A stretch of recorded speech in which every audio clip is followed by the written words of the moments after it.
He had a fighting style that was described as a wounded bull. He was stabbed, bitten, and his face punched so hard that it looked like melted wax.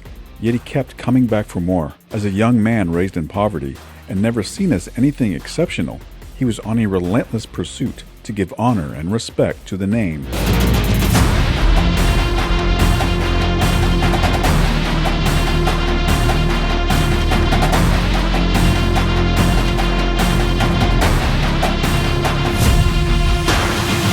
Renaldo Snipes was born as Renaldo Snipes on August 15, 1953, in Houston, Texas. His father, Gilbert, found work as a butcher and moved the family to Wichita a few months after Renaldo was born. Snipes grew up poor, the oldest boy of 7 children, living with his family in a tiny frame house. A reporter once asked Snipes if he had any good memories of growing up in Wichita, and Snipes replied, "I don't know. I was poor, like any typical black." His parents separated when he was in his early teens, as Snipes graduated from Wichita Heights High School in 1971. His teachers described him as an average student. He played football and basketball, but wasn't described as outstanding.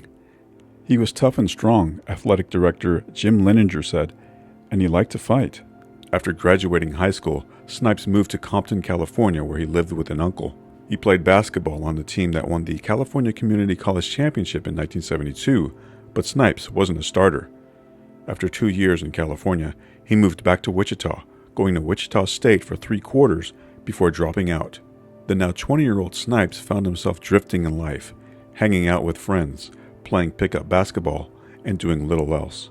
Snipes then met the Reverend Jimmy Williams, a Pentecostal minister and former armed services boxing champion. Williams was in charge of the YMCA, where Snipes played basketball. He saw Snipes' athletic potential and also that he had little direction in life. He was hanging around with a bunch of kids who were going nowhere, Williams said. They couldn't help him.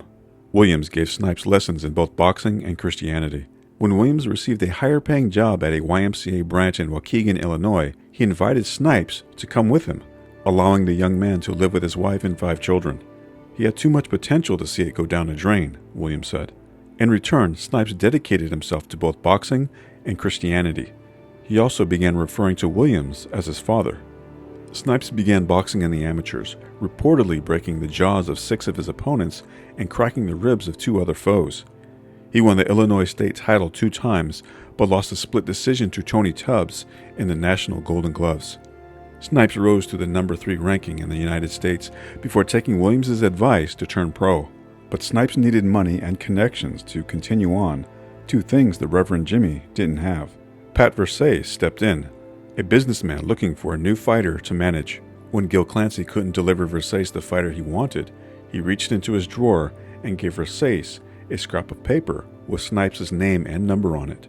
Versailles signed Snipes and moved him to New York. He gave him a small stipend and housed him in a motel. By his 3rd pro fight, Snipes showed signs of the controversies to come when he floored a fighter named Sam Miller.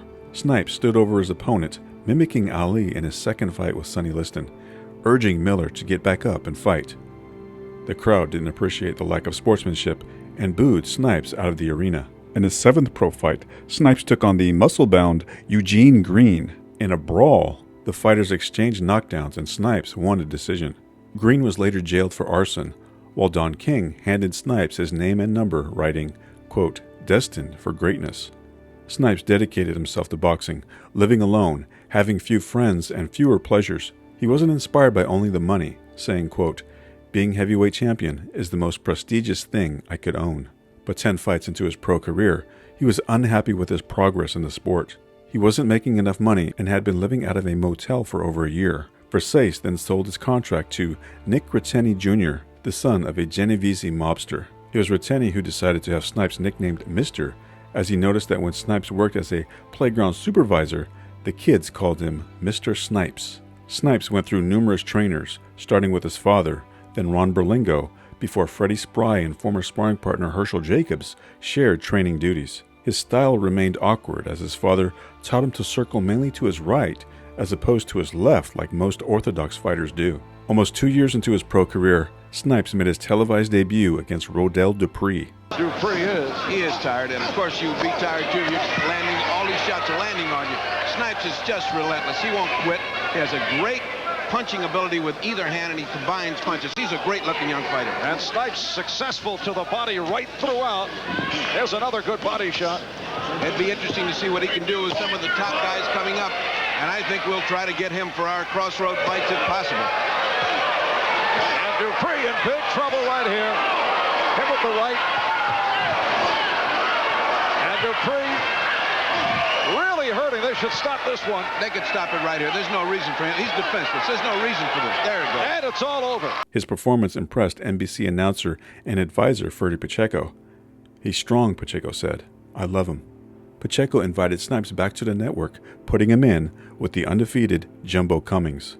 Snipes received some punishment in the early rounds, but responded well. By the 6th round, he had seized control of the fight, but found himself the victim of an unscheduled snack. Stiff arm move by Cummings. It has not been a very artistic-looking foul. Now Cummings bleeding inside his mouth. It has been a fight and not a boxing match. Uh-oh. I think they bit him. I think Cummings bit him on the shoulder. He jumped back for a bite. I can't believe that.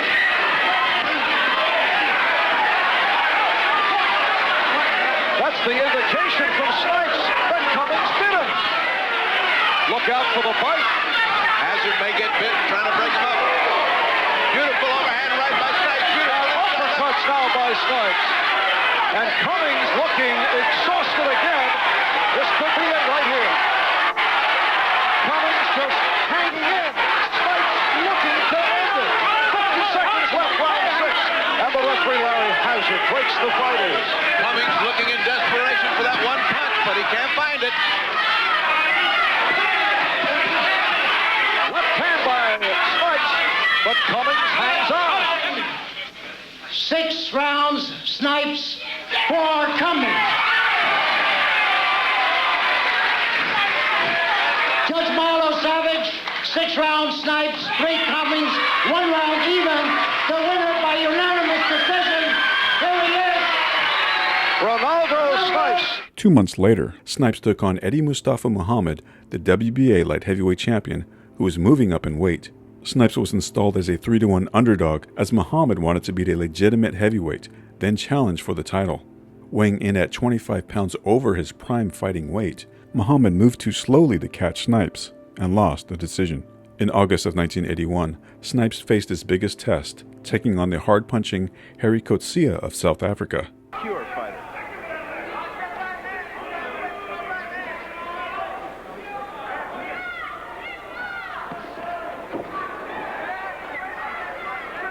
Snipes doing something that's an absolute sin in boxing. That's closing his eyes when he gets punched at. And Coetzee continues to stalk Snipes. Snipes has to throw that right hand and he's going to keep him off. Snipes is throwing a very feeble left jab that's not doing anything at all to Coetzee. Coetzee is just measured. Snipes is put down. Eddie Coetzee putting Renaldo Snipes down. Snipes told his corner he's all right. You saw the right hand of Coetzee. Final seconds, round number 1, and Snipes just looking to hang on. Snipes has got to put something in there and get brave. He's overreacting, too scared to these punches. And Coetzee and Snipes tie each other up. As the referee Cortez breaks the fighters again. Right hand by Coetzee, and Snipes nearly went down for the second time.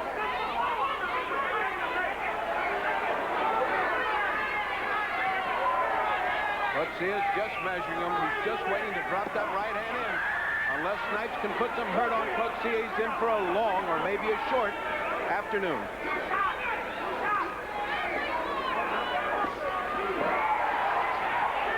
And we are now final seconds. Round 2. Scheduled for 10. Another vicious left hand by Coetzee.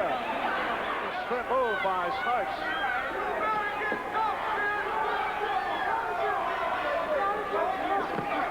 Right hand by Snipes.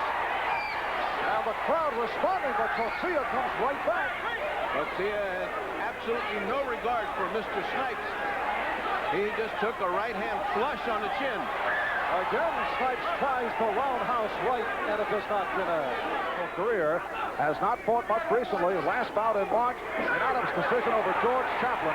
This has turned into a brawl here in round 4. The question here is going to be of stamina.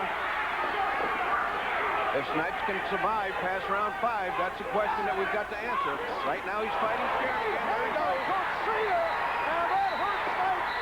And down he goes for the second time. Eddie Coetzee again unleashing the right hand. He's in bad shape, Marv. This time he's got too many minutes to go. Too much time. We're approaching halfway mark. Round 4. Renaldo Snipes put down for the second time by Eddie Coetzee. Coetzee just put the laces right in his face. That wasn't nice.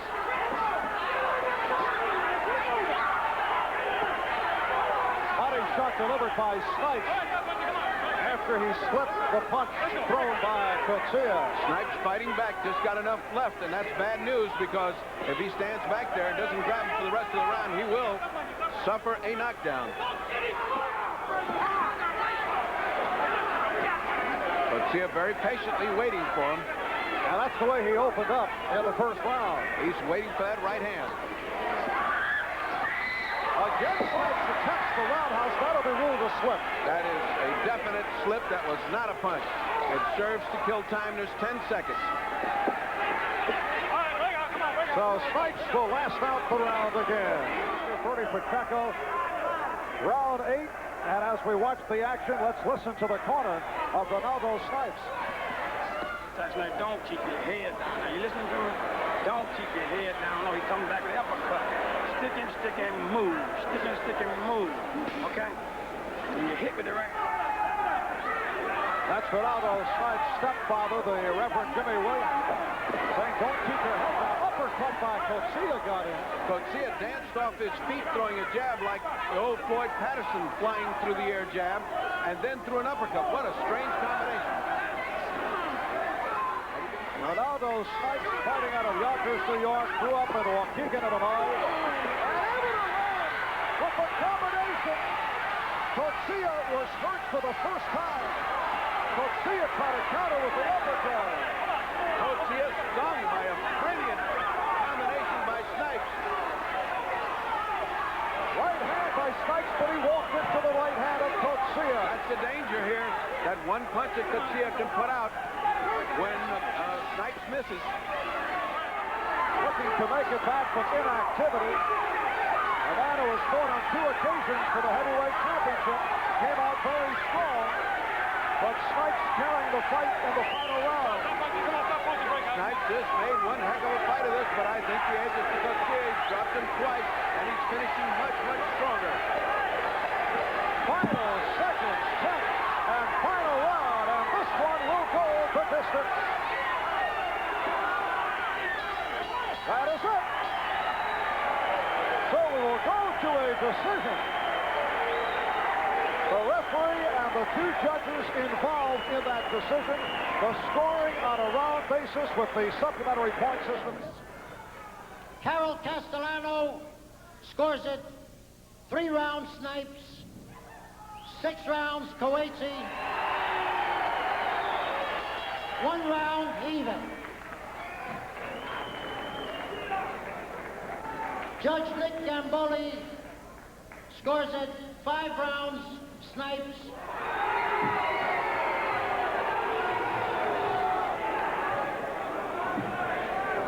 4 rounds Coetzee, 1 round even. Referee Joe Cortez scores it 5 rounds Snipes, 3 rounds, 4 rounds even, 4 rounds Coetzee, 1 round even.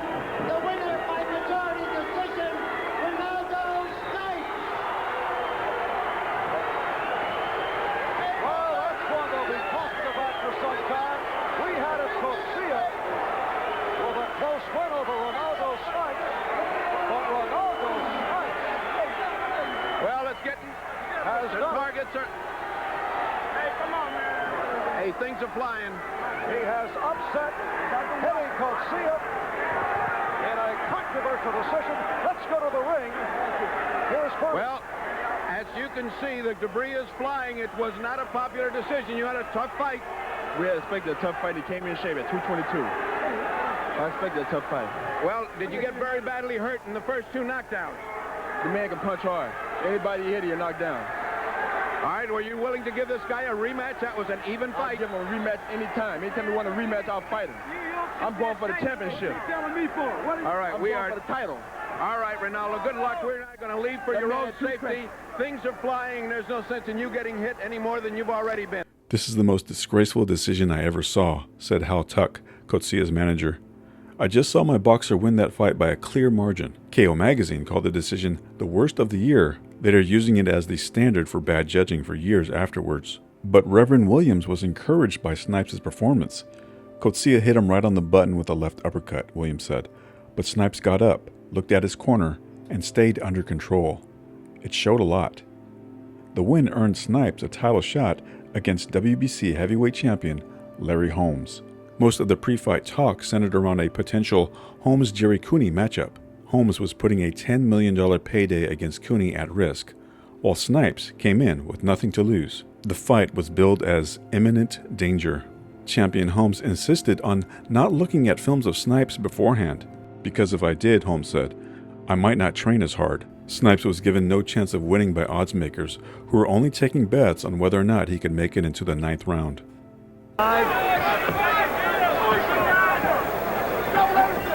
Larry really caught him there. Had him off balance and really caught him. But the kid comes on. We'd like to alert our local stations along the line that at the end of this round we'll take a station break. And the kid's fighting aggressively in this round.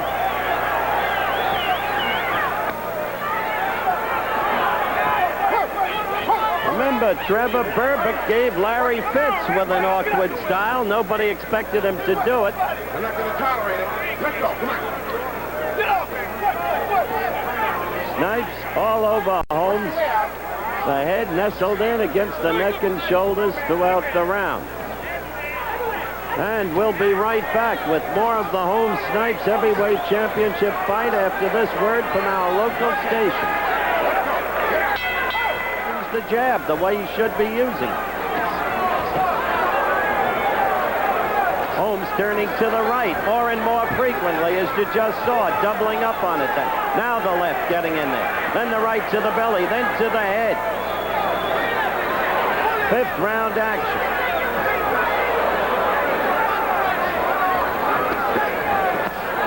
Two to the belly, then to the head. And Holmes pouring leather on the kid. Kid was hurt there. Now there's a cut over the right eye. Make it the left eye. I'm looking at my right side, his left eye, the blood coming out. Above the eye, going into the eye, affecting the vision. The kid's in deep trouble.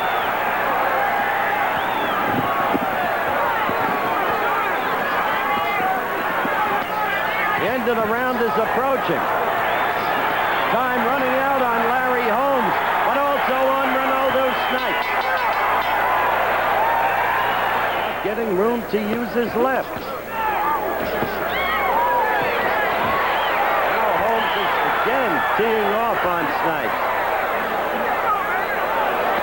Tell you this, Holmes has developed respect for the kid. He is not yet real in Pittsburgh, round 7. And Larry Holmes is beginning to get frustrated. He showed it in his corner. He thought he'd have an easier time with the kid in terms of knocking him out. Meantime, Dr. James Santora, the ring physician, came in between rounds, examined Snipes' damaged left eye, okayed it, the fight continued. Oh! A right hand was Larry Holmes. Look at him. Now Holmes trying to collect himself. What a startling turn of events as Snipes lifts up his arms. And Holmes is wobbly. And he took a right from Snipes, and Snipes is all over him. This could be one of the greatest upsets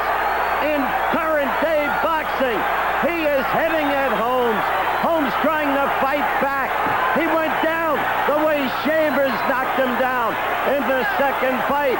We have 1:55 left to go in round 7. And Larry Holmes was fighting for his life seconds ago. Now we'll see how much he can collect himself. He seems to have. He's got to use his left and right, and he just scored with it. What a turn of events, ladies and gentlemen. You saw the Snipes right that felled Holmes. We said Holmes had been getting frustrated. It was not the easy knockout he expected. The welt, the swelling in the corner of Snipes' eye is huge. But Snipes has shown just tremendous confidence, and he hurt Holmes again with a left. Holmes is striking back, and effectively. He has collected himself, but he got hurt by a left, and now he's aware that this kid can end his dream of huge dollars against Jerry Cooney, and maybe put a whole new look on his potential vulnerability against Cooney. We have 50 seconds left in round 7, and Holmes is tired. And the kid keeps coming. The head snuggled against the neck and shoulder.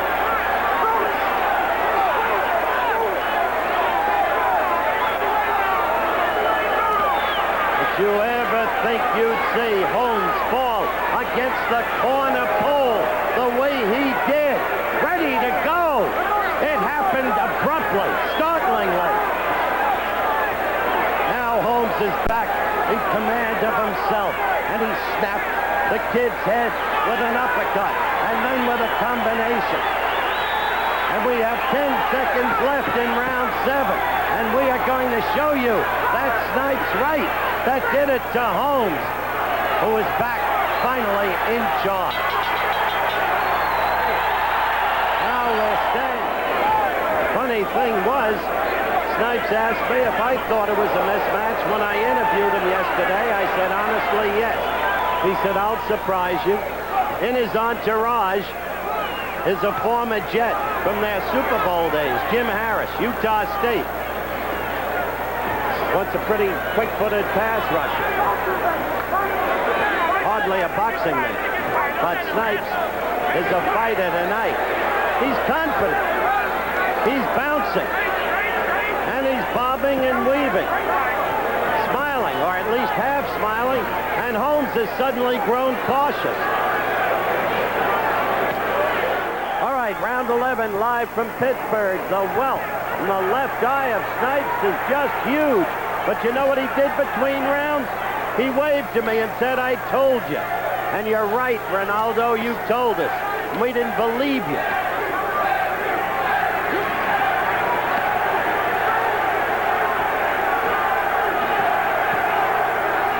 Holmes back to boxing basics. Trying to work the left, but Snipes now answering with his own left with confidence. A good right, and more blood coming out of the mouth of Snipes. What a courageous fighter he is. I don't care how bad he looked against Coetzee. Oh, right by Holmes, but he doesn't go down. He's in deep trouble again, but Snipes doesn't go down. Holmes trying to load up and measure him. Again the right, and now Rudy Ortega steps in and stops the contest. And Snipes is saying no, no, no, and the fans are booing. An 11th round TKO with 1:54 to go unofficially in the round. A succession of rights, and it's easy for the fans to boo. And it's easy for me or anybody else to say the kid had shown so much the fight shouldn't have been stopped. But who are we to say how many hammering blows can the head take? There is the kid. And the welt on the side of his head, just tremendous. But what a battle he fought.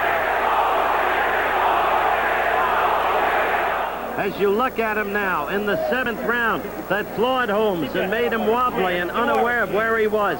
First, our congratulations to you, Renaldo, for one of the gamest efforts I have ever seen. Man, Howard, I don't know if they... Man, there's no way they should have stopped that fight, man. I was beating Larry, man. they said the Cooney fight, that ain't right, man. I won this fight. That it's not right. I'm telling the world it's not right for him to stop this fight like this. I had the man knocked out. He was glad this fight ended, man. That's not right. I had this fight won. The man was turning. I was going to take him out. They shouldn't have stopped this fight.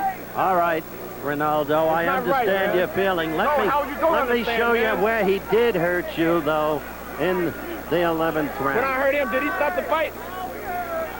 Did he stop the fight when I hurt him? No, he did not. Did he stop the fight when I knocked him down? No, he did not. Why? He didn't knock me down and stop the fight. I was going to be the champ of this world. It's a championship fight. This is a championship fight. All right, let me sit down next to you. I can understand your bitterness and disappointment. The official has to... Can't nobody understand but my people. There's no way they should have stopped this fight. No way. All right. I had this man. He was down. How come they didn't stop the fight when he was down? How come they didn't stop this fight? No, but they stopped it when he hit me with a good shot. It's not right. This is a championship fight. It's not right. All right, you've had your say. And no, I have my say. It's not right. I'm very sorry. They should have protested that, and it's not right. They said in the Cooney Holmes fight, they should have stopped this fight. I knocked the man down. It's not right. They shouldn't have stopped this fight. Nevertheless, you've got reason to be proud. Now, with your man working over you, I'm going to turn to Larry Holmes. This man gave you some fight, my friend. Well, he was very awkward. It took me a little bit to get myself adjusted. Get off me with your camera on with ABC. It just took me a little chance to get myself adjusted. But he was strong. But I feel that the ref should have stopped the fight. But this is one time I didn't want the ref to stop the fight. I wanted to take him out and let the people know that I'm whatever I feel that I am. You didn't have the power to knock me out. Now you can understand why Renaldo is depressed and bitter. And Renaldo Snipes. Be quiet. All right. Let's look at where.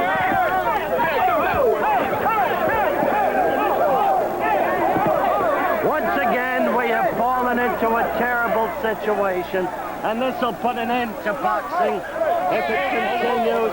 Everything's okay. As Renaldo Snipes went at Larry Holmes, and all we can do is apologize for that which has taken place here.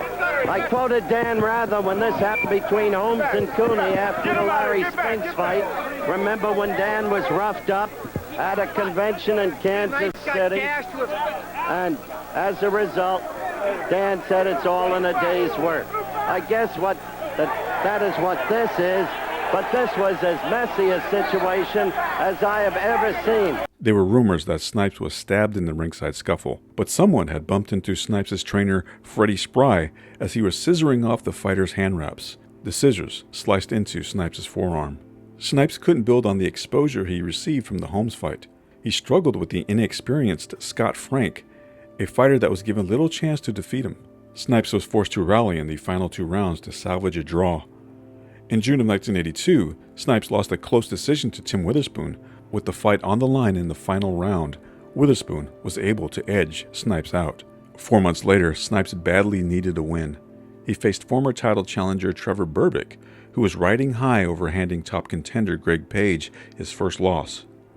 Snipes surprised Berbick by abandoning his usual stick-and-move style, going toe-to-toe with Berbick and outslugging him.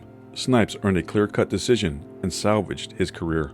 He continued his calls for a rematch with Holmes, but instead signed for a fight with Greg Page, a fight that Snipes accepted, but later threatened to pull out if he didn't get a signed contract from promoter Don King, stating that the winner of the bout would get a shot at Holmes. "If I'm not promised a title shot," Snipes said, "I'll have a sudden case of arthritis in my hand and pull out of the fight." Snipes didn't get the agreement, but the point was moot, as Page outscored him. Snipes claimed that he was thumbed numerous times, and by the 4th round, he couldn't see out of his left eye. Snipes' career then went into a tailspin, losing to fighters that he was expected to beat. Snipes only trained 10 days for a bout with Alfredo Evangelista, clowning and walking away from his opponent several times, en route to losing a split decision. "Snipes is a very strange fighter," Evangelista said afterwards. Snipes took a year off from the sport until returning to face cruiserweight Ricky Parkey. Despite having a 30-pound weight advantage over his opponent, Snipes could not catch his speedier foe and lost another split decision, his 3rd consecutive defeat. His contract with manager Retenio lapsed, and the two parted on bitter terms. "I took a club fighter to the heavyweight title," Ratteni said. "I still think he's a club fighter." Ratteni claimed that Snipes fought like a dog against Frank, Witherspoon, and Page, and if he fought a little more aggressively, he could have defeated those fighters. Snipes' career stalled without a manager, but he found a welcoming community of friends in Yonkers, New York. He enjoyed a quiet life, working at a community center and tending bar. Eventually he found a new manager in Tony Damiani and returned after nearly 2 years out of the sport. His comeback was shaky, getting knocked down against journeymen like Dennis Fikes and Donnie Long, but still managing to win. Snipes was brought in as an opponent for Tyrell Biggs, getting floored and later decisioned. Snipes' low point came after being decisioned by Orland Norris over 12 rounds, and then struggling with club fighter Terry Armstrong, who battered him for 8 rounds before Snipes scored a come-from-behind knockout. "I've been trying to win my fights," Snipes said. "I want the Garden, Don King, or Bob Arum to bring somebody tough to knock me out and put me out of my misery." Snipes remained in the sport, and reporters referred to him as the fighter who won't go away. He had aged out of contention, but he still had his heart and courage, which he displayed when he was brought in as an opponent for the up-and-coming Johnny Duploy.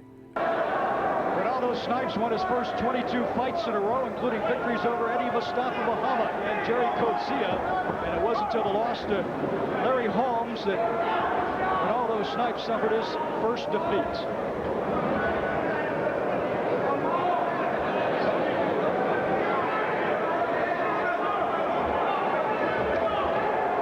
Left hook Snipes.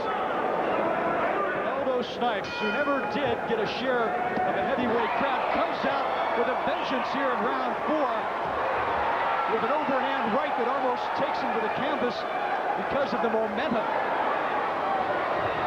Snipes smoking here at the start of round 4. And now some counter punching by Johnny Duploy. And Duploy pulls his head in there into the chest of his Renaldo Snipes. Blood from the mouth of Renaldo Snipes and a good right hand.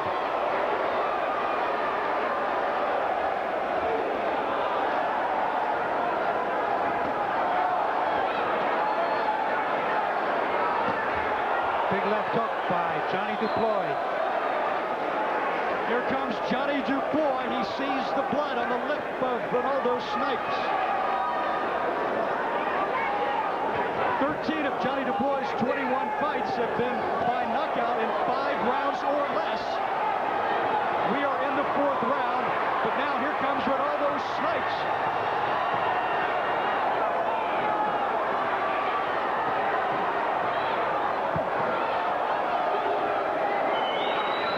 Uppercuts working all night for Johnny Duploy. What does Duploy try to do when he sticks his head into the neck like that of Renaldo Snipes? I think he's just trying to get leverage for his uppercut. Almost like a linebacker making a tackle on a small running back. Duploy will stick his head right in there. I don't know why Duploy stopped after that last flurry, because Snipes was just standing there.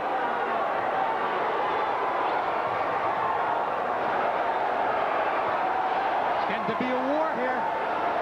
It's a war already with less than 30 to go in round 4.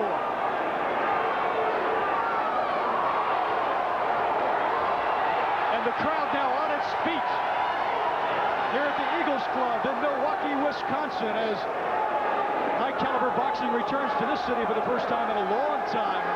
In 38 fights, Snipes has been stopped only once. That was by Larry Holmes, 1981.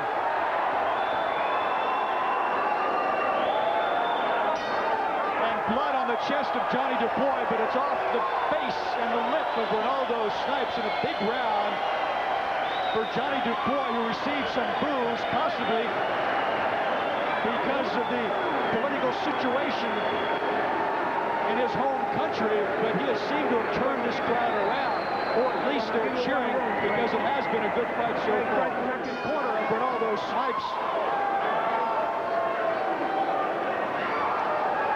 There's water spilled in the corner of Johnny Duploy. Lou Duva is wiping it up now. That is the delay. The water bucket being spilled to the canvas. And there's some ice cubes.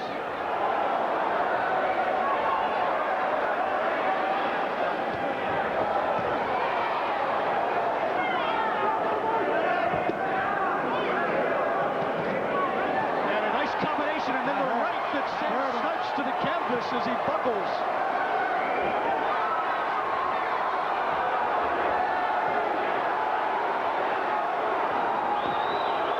Snipes landed a shot to the chin of DuPlois.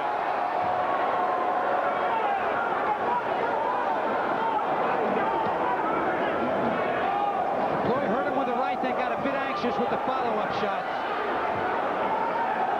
Renaldo Snipes, like a wounded bull, keeps coming back against Johnny DuPlois. And the uppercut's working well for DuPlois. And Dick Bartman will want to take another close look at Snipes as he lands a couple now, and Snipes working on Johnny DuPlois.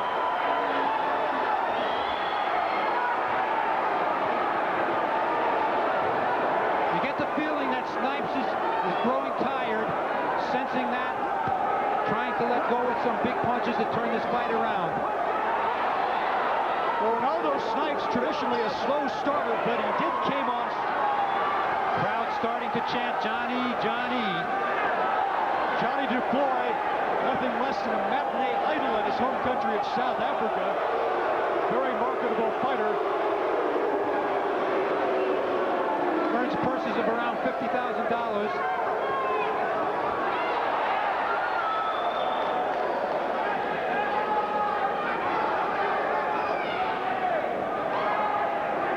He's looking to establish himself in the United States. He fought here once before against Steve Zowski, knocked him out. That was the man who fought George Foreman in his first comeback fight.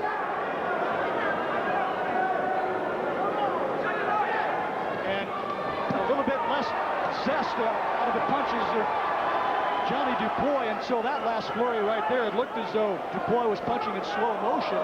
He backs away from that uppercut just in time.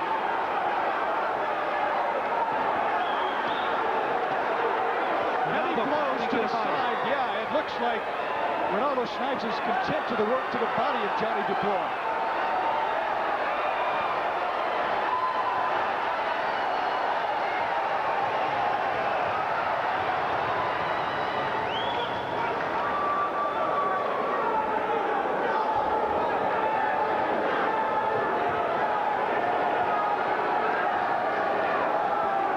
No quarter given with 30 seconds to go. Neither fighter backing off.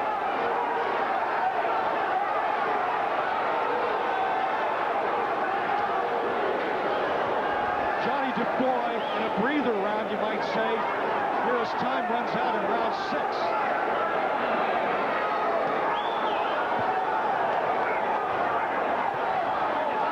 Low blow by Renaldo Snipes. He was warned about that earlier.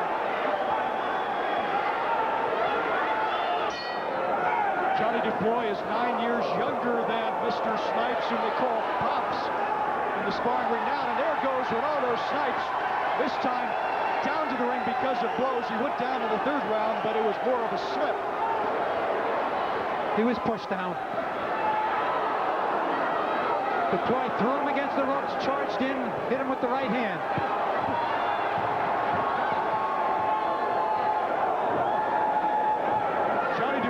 His arms up on the ropes like that, leaving his midsection wide open for Renaldo Snipes.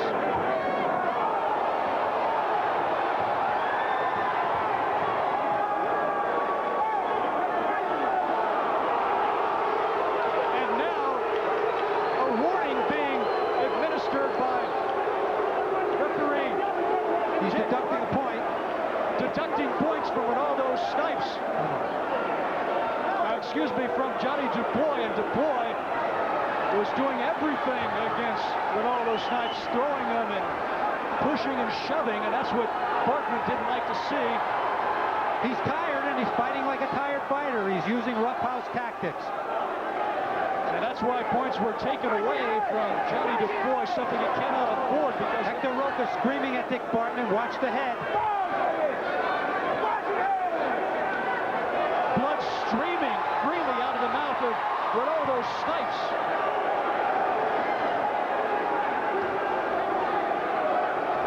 Snipes fighting on guts right now, and well, maybe they both are because this one has been non-stop since the 2nd round. DuPlois, a very tired fighter. Dubois is a frustrated fighter right now as well, Phil. And Johnny Dubois goes down. Dubois looks like he's I think he told the ref he's finished. Dubois has had enough. Dubois quitting. Renaldo Snipes has won. Johnny Dubois quits. Lou Duva can't believe it. Lou Duva is almost coming to blows with Dick Martin. Lou Duva now turns toward Johnny Dubois. He wants him back out there. I think Renaldo Snipes, Chris Berger, upset because of the way the referee was reacting to his tactics. But that's only fair. I think the referee was incompetent. He didn't call it the way he's supposed to be. He went down. He realized he didn't have his mouthpiece in the mouth. That's Lou Duva talking. Hold up, Johnny, the mouthpiece is over here. He ran over here to pick up the mouthpiece. Understanding when he did, I don't know what to do. You big your fucking ass, you big. You big your ass. Uh-oh, bad words now between Lou Duva and Renaldo Snipes. Snipes acts like he wants to go another 7 rounds. And look at that cut on the lip of Renaldo Snipes. It could have cost him the fight. But he hangs in there, and we're still trying to get it sorted out. Excuse me, Renaldo? Yes, sir. Great fight. How do you find Johnny Dubois? I find him very strong. Very strong. Good fighter. What do you think of the decision? I know it's in your favor. What no damn decision. I beat him on heart. You want to fight him again? He wants to fight you. You damn right I'll fight him again. You'll fight him anywhere. I'm not going on South Africa. I know you're trying to save me. I'm not going. Oh, we're not saying that at all. Put up the damn money and I'll fight him. Okay. In December of 1988, Snipes faced the giant Lionel Washington, a bout that Ring Magazine called the most fun fight of the year. In the punching room. Left hook scores. Washington shaking a little bit by the left hook. Snipes with the uppercut. His punches will come from all angles. The overhand right. The left hook scoring. Snipes to the body. And the left hook scores. Now Snipes has got to watch out because Washington answers back. The big guys are in the ring. Heavyweights coming to the end of round 1.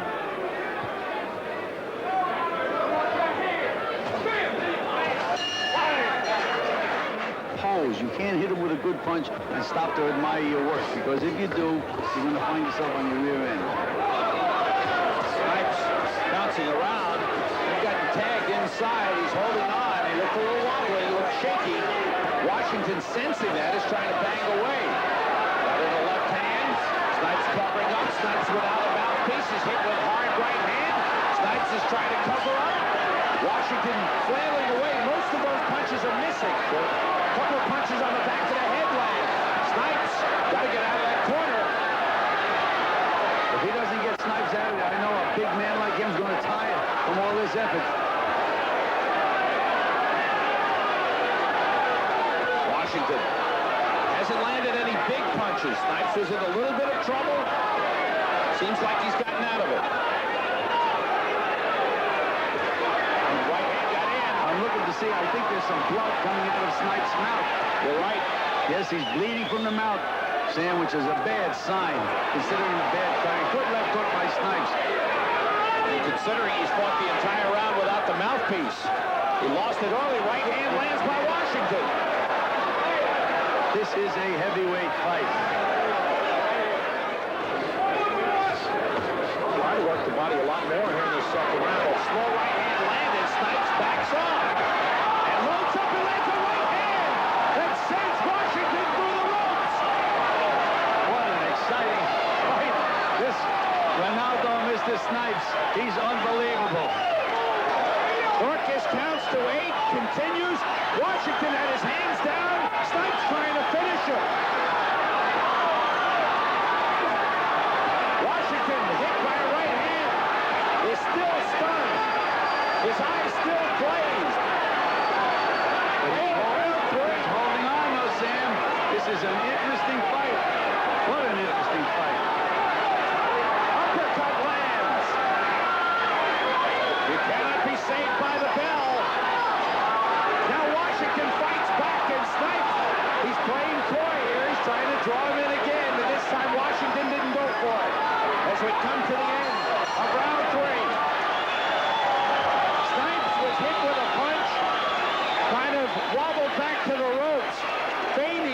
was hurt. He recovered from that battering. There's another big right hand by Snipes.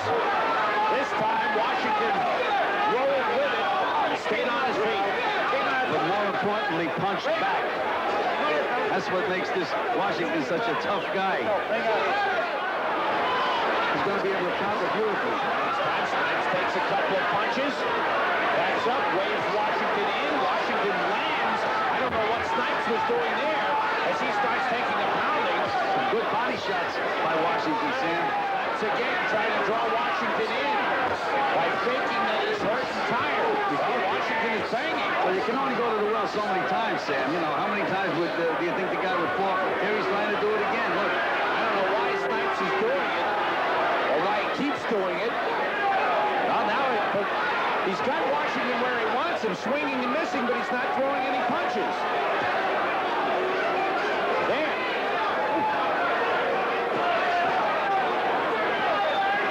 Snipes did not counter. Well, he's making Washington do a lot of work now, Sam. This big guy could wind down. He's missing. There's Washington. You know, Washington is a pretty smart fighter, Sam.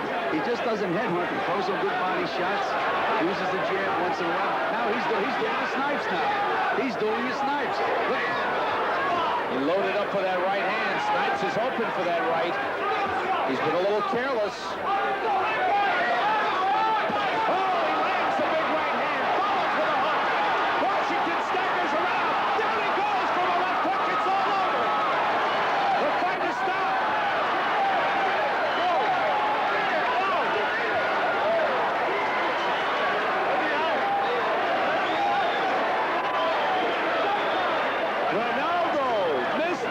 Snipes has done it again. Snipes continued to build a modest win streak over mediocre opposition.